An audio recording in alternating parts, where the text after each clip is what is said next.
Bonjour, bonsoir na bandeko nyonso bisika bozali na monde mobimba. Tozali na kati ya Congo Identité TV. To pesi bino mbote ezali ngawa bino Michel Unga Ekanji à partir ya Afrique du Sud na précisément na Johannesburg.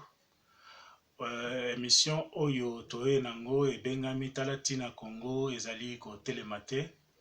Tozali ko traiter sujet oyo tobengi la stature parfaite d'une nation. Oyo komi partie ya suka, c'est-à-dire troisième partie et conclusion, parce que to traitaki première partie na deuxième partie. Ce qui na première partie tomekaki koloba ke ndenge tomonaka être humain azali composé na stature parfaite na ye, azali composé na nzoto, esprit pe âme. C'est de la même manière oyo pe une nation azali peut composer d'un corps, d'un esprit et d'une âme. Nde biloko to développaki na première partie, na deuxième partie. Et puis on avait expliqué précisément dans la deuxième partie ba rôle ya nzoto oyo ezali il faut jouer. Ba rôle ya nzoto oyo ezali na kati ya ekolo nzoto to bengi peuple. Peuple il faut se comporter de quelle manière. On a essayé d'expliquer là-bas. Na ko senga soki ozali kolanda vidéo oyo sikoyo oki kokende kuna pe ko consulter première partie na deuxième partie na biso parce que partie oyo ya troisième partie ekozala penza mulai te parce qu'on a essayé de tout parler na première partie na deuxième partie. Le troisième partie est concerné au tobengi l'âme qui est le gouvernement et l'esprit qui est l'État. Et comme le peuple azali souverain, yende azalaka au centre, yango tomekaki sikoyo koloba mingi pona le peuple, parce que ce qui peuple azate, même l'État coexistait, même gouvernement coexistait. Merci mingi pona écoute nabino. Sikoyo na ko mekalisusu ko clarifier quelques points na ba vidéo oyo lekaki. Précisément oyo ya deuxième partie ya émission.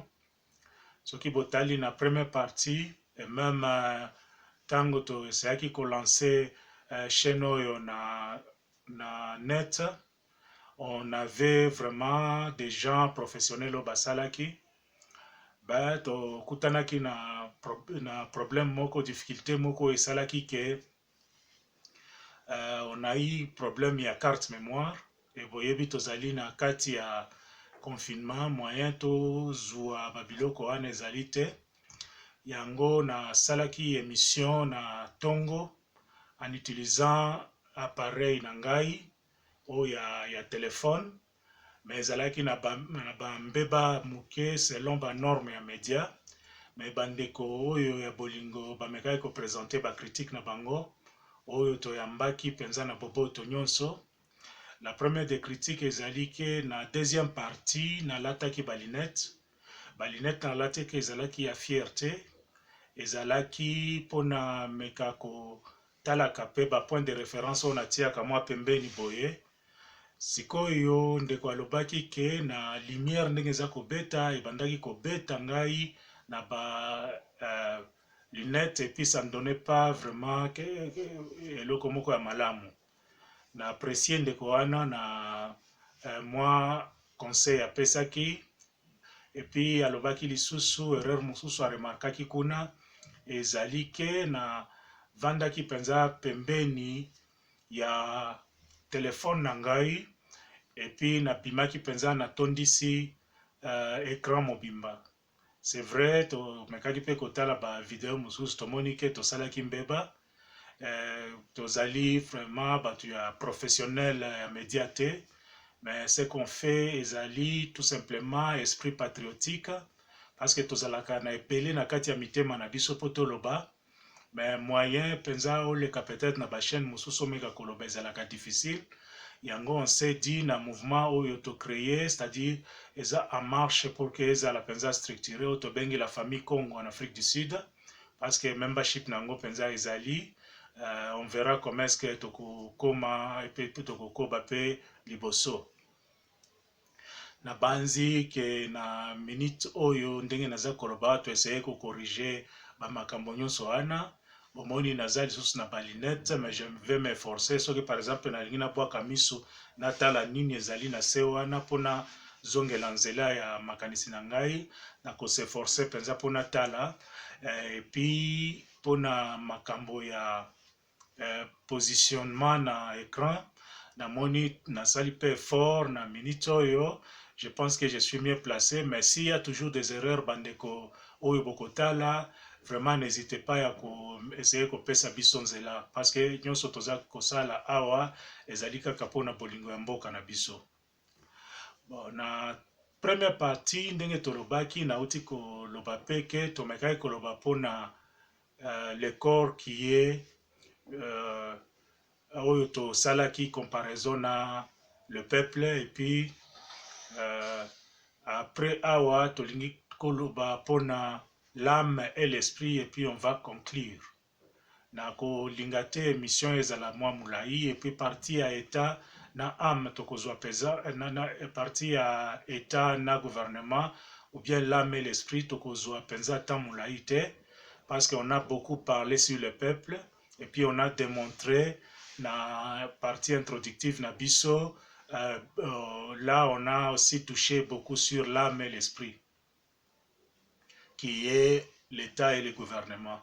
Maintenant oyo tokoloba kaka na âme mais soki bolingi boyeba ebele na oyo tolobaki avant mpona le corps et puis partie introductive oyo toeseyaki kokota makambo ebele na kati ya oyo esengeli ba trois parties nyonso oyo esali stature parfaite d'une nation comparablement na stature parfaite d'un être humain.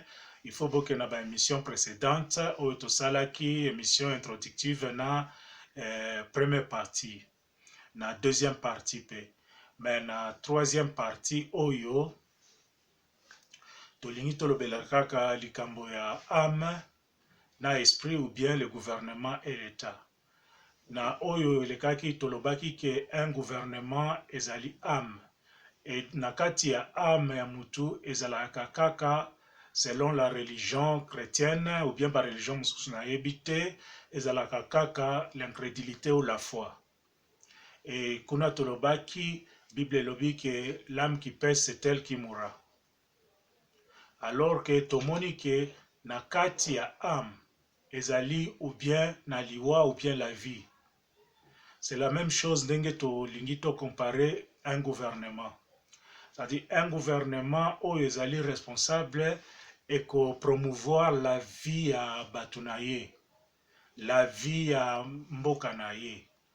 Et koluka batu na ye ba vivre bien, batu na ye bazala na santé ya bien, batu na ye en bref bazala na ba condition ya vie ya malamu. Mais un gouvernement irresponsable ekotisaka liwa na kati ya mboka. Parce qu'un gouvernement oyo eza kokoka kosomba bakisi te bato bakokufa na bahôpitaux. Un gouvernement oyo eza kotelela basalaire ya bato te bato bakokufa. Un gouvernement oyo eza penza irresponsable dans sa généralité bato bakokufa. Et alors tomonaki ke na kati ya âme ndenge liwa na bomoi nde eza na kati kuna c'est la même chose na kati ya gouvernement. Un gouvernement qui travaille bien akokotisa bomoi na kati ya mboka et puis ye moko akozala pe na bomoi po peuple ekolinga azala wana. Mais soki un gouvernement oyo eza irresponsable ekokotisa liwa na pasi na kati ya mboka et puis ye moko pe akokufa pe akozala na liwa na pasi po peuple akolongola ye de toute manière oyo akoki koutilize. Ekoki kozala soulèvement populaire, ekoki kozala révolution, ekoki kozala rébellion, ekoki kozala kolongola ye na ba urne. Alors il est très important pour un gouvernement ya kozala responsable. Ndeo tolinga toloba pona gouvernement en tant que âme selon comparaison na biso. Sikoyo soki tokei na oyo ebengami esprit, oyo tobengaki esprit ezali l'état. C'est-à-dire l'esprit pour exister dans pour que ezala matérialisé, il faut ezala na nzoto. Il faut ezala pe na âme ensemble. Et nzoto tolobi ezali peuple. et âme ezali gouvernement. Pour que l'esprit qui est l'État est à la matérialiser, est à la en existence, il faut que nzoto na âme wana ezala en bonne condition. C'est-à-dire bacondition nyonso oyo esengeli na nzoto ezala bacondition ya santé, bacondition nyonso oyo nakoki koenumere, il faut penza ezala bien, et puis âme mpe il faut ezala na condition ya bien. Wana nde tokoki koloba sikoyo un esprit saint dans un corps saint, na kobakisa lisusu ke un esprit saint dans un corps saint et dans une âme sainte, ou bien saine, excusez-moi. C'est ça l'abscisse à la langue, comme on parle rapidement pour que tu captes temps. Bomoni que ce qui l'État écoute na peuple eza vraiment eza ko comprendre rôle na yote yangote eza ko jouer dans les responsabilités. Écoute na gouvernement oyo ezali koyeba rôle nango te eza ko jouer dans les responsabilités. Cet État ne doit pas exister. Parce que ndenge tolobaki État ezali wana, ou bien ndenge to comparaki yango na esprit pona kotia mibeko, ou bien en tant qu'esprit pona ko représenter Nzambe na mokili ya se awa a partir ya mibeko na ye. Parce que Nzambe azali Nzambe ya mibeko, Nzambe ya liloba na ye. Et puis l'État tango atiaka mibeko na ye ezalaka nde liloba na ye, ezalaka nzela oyo batu il faut balanda po batambola na lolenge ya malamu. L'État wana akokoka lisusu ko sécuriser intégrité ya territoire na ye te to batu na ye te, ou bien ba condition nyonso économique, financière, ou bien politique na kati ya mokili. Toloba ba aspect nyonso ya vie sociale tozalaka nango, l'État akokoka ko contrôler yango te, c'est-à-dire cet État là n'existe pas. De muke nalingaki na bakisa na oyo naloba déjà avant pona ko sala présentation na ngasi la stature parfaite d'une nation o to comparer yango na nzoto. À partir ya idéal oyo soko kei na première partie, deuxième partie et troisième partie on apesi nde nzela toponi po tomeka kote ya sikoyo ba Congolais. Ezali idéal toponi, idéal ya kozongisa une nation un peu au ezali na ba secteur na ye nyonso qui vit ou bien qui opère dans la responsabilité. Na ba secteur na lingi na loba le peuple, na lingi na loba le gouvernement, na lingi na loba l'État.